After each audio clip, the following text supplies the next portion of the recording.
या तुमचा सत्कार करतो. क्या बात आहे. तुम्ही नाही बाई, बाई तुम्ही थांबा, तुमचा होऊन गेला. या मावशी, ज्या बाईनं रक्तदान केलं तर त्या बाईनं या. मी मायले बहिणीचा साडी देऊन सत्कार करणार, कारण मै बहीण ते मै बहीण. मग तू काय मै बहीण नाही? माना तो बहीण आहे, नाही माना तो असं आहे बाबा. या ताई साडी देणे. मी आभार मानतो. किती वेळा रक्तदान केलं मॅडम? एक वेळा. कोणाला दिलं? पप्पाला दिलं की मम्मीला? थांबा माईक घ्या. या बाकीच्या बायाच्या डोक्यात आलं पाहिजे, नाही तर हे म्हणते वळाच्या भोवती फिरूनच मा नवरा वाढते. काय लावलं? वळाच्या भोवती फिरल्यानं, पिंपळाच्या भोवती फिरल्यानं नवऱ्याचं आयुष्य वाढील ताई, की नवऱ्याला ताण दिल्यानं लवकर मरी? बोला तुम्ही. वळाच्या भोवती चक्र मारल्यानं नवरा जिवंत नाही, की त्याच्याकडे लक्ष ठेवल्यानं जिवंत नाही? साधी गोष्ट. त्या आमच्या बहिणीला मालूम आहे, तुमच्या लक्षात येत नाही. तुम्ही बसता वळाच्या भोवती धागा गुंडून. ते वळाचं झाड मऱ्याचं नसलं तरी हिचा धागा गुंडून मरून जाते. बरं हिचा नवरा फिरते का? आजपर्यंत तुमच्या बीड जिल्ह्यातला एखादा तरी माणूस फिरला का बायकोसाठी, की मला 7 जन्मोजन्मी नाही पण अर्धा जन्म तरी हे बायको भेटा? तुम्हालाच वाटते हिची लहान बहीण कधी हाती सापडते?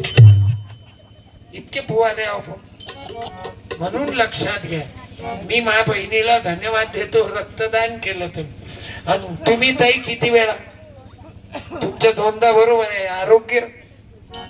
मी धन्यवाद देतो माझ्या बहिणीला. 2 वेळा रक्तदान घरातल्या व्यक्तीला केलं. की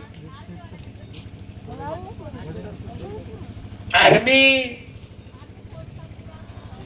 म्हणजे तुमच्या घरातलं कोणी आर्मीत आहे? आर्मी फोर्सचा कॅम्प होता आणि त्यामध्ये आपण केलं रक्तदान. हे खरी देवाची देवपूजा आहे. रक्तदाना एवढं कोणतं जगात पुण्य नाही. रक्त नाल्यात भांडणं करून गमावल्यापेक्षा रक्त नळीत जाऊ दे. दे रे गजा. हा महाबाई, हा आभारी आहो. यात आहे. दे रे.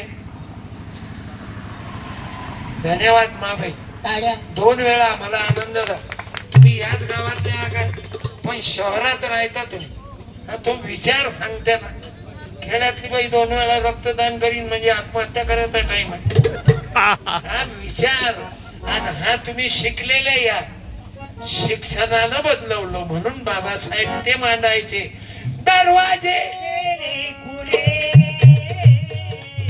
शिक्षणाच्या भवनाचे तू दाम पाजी गुरुगुरच्या वाघिणीचे. आणि हेच कार्य आम्हाला 18 जुलैला अण्णा भाऊनी. अरे सांगता सांगता अण्णा भाऊनं लावली लिहिली. काय बाबू, आपल्याला वेळेनुसार चालावं लागते. 18 जुलैला अण्णा भाऊनी तो रात्रंदिवस महामानव आपल्या करता जगले बाबू. अरे बायकोची इच्छा असतानाही मुंबईला तिला नेता नाही आलं, आणि म्हणून अण्णा भाऊनं वास्तववादी लिखाण केलं बाबू, की माझी मैना गावाकडे राहिली राहिली राहिली, माझ्या जीवाची झाली बाबू. सर्व जीवन मानलं आपल्या शाहिरीमधून. म्हणून आपण वंदन करू अण्णा भाऊंना, फुले शाहू आंबेडकरांना, पुण्यश्लोक अहिल्याबाई होळकरांना, तुकडोजी बाबा, गाडगे बाबा, सर्वांनी.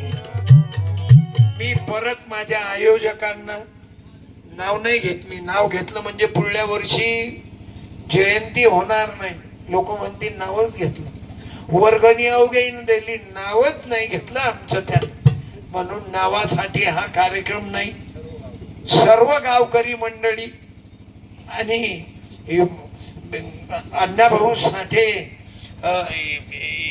युवा मंच गावकरी मंडळी आणि भीमशाही ग्रुप आणि सर्व मंडळी, अहिल्याबाई होळकर ग्रामपंचायत, शिक्षण समिती, गावातून पुण्यामध्ये जे मंडळी राहतात त्याही मंडळीचं सहकार्य आहे.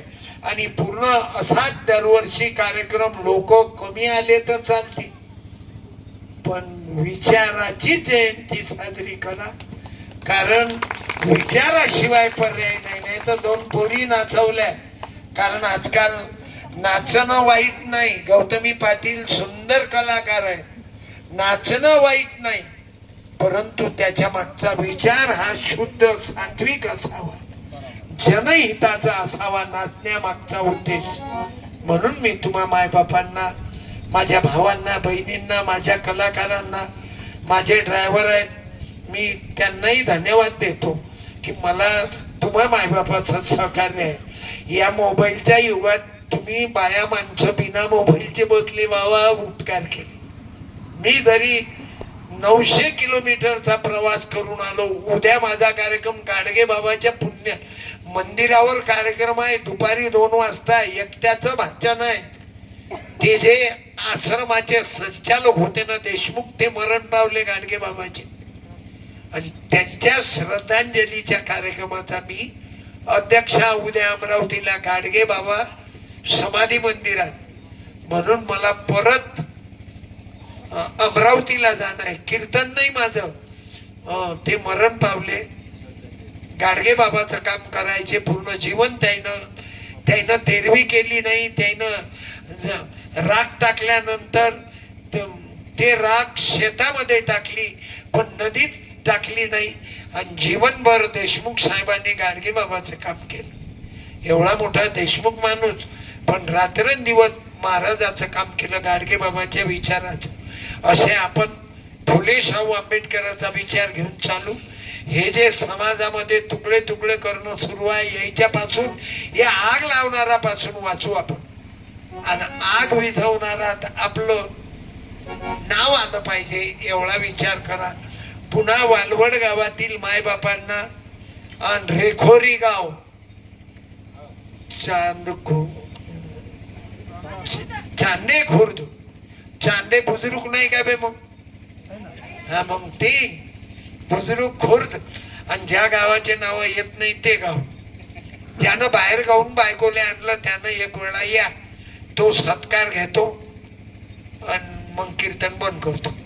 आणलं काय कोण बायकोले, शेजारणीले ज्यानं आणलं त्यानं नका येऊ, त्यानं बायकोले आणलं. आहे का कोणी बाहेर गावून, बाहेर गावच्या? हा काय या गावातल्या नाही, बाहेर गावच्या ना या, मग येऊन जा. अरे अण्णा भाऊच्या जयंतीला ये ना, या. त्या ताईच्या मालकाने यावं असतील का? नाही, मालक राहू द्या, तुम्हीच या. मालक जर एवढे सुधारले असते तर बाकीच्या मग बाहेर एवढं तुम्ही मंगा आलत्या ना, बरं हो म्हणून आले तुम्ही. धन्यवाद देतो, तुमचा सत्कार झाला. आमच्या लेखीचा की नेसली माहेरची साडी, मी माझ्या बहिणीचा साडी देऊन सत्कार केला. आता हे 2-4 पुस्तकं देऊन सत्कार करतो.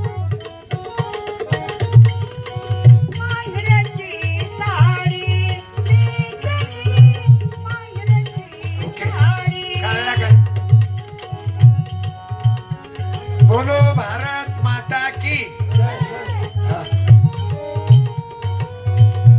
ओके, जय गुरु, जय भीम, जय हिंद. या धन्यवाद. तुम्हाला कला सांगली आहे ना बोलायची.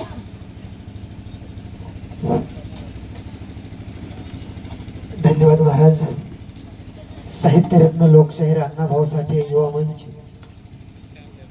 भीमशाही ग्रुप वालवड आणि बहुजन समता पार्टी यांच्या संयुक्त विद्यमाने या ठिकाणी साहित्यरत्न लोकशाहीर अण्णाभाऊ साठे यांच्या 106व्या जयंतीचा कार्यक्रम मोठ्या आनंदाच्या उत्साहाच्या वातावरणात आणि थाटामाटात या ठिकाणी संपन्न झालेला आहे. या कार्यक्रमाच्या निमित्ताने राष्ट्रसंत समाज प्रबोधक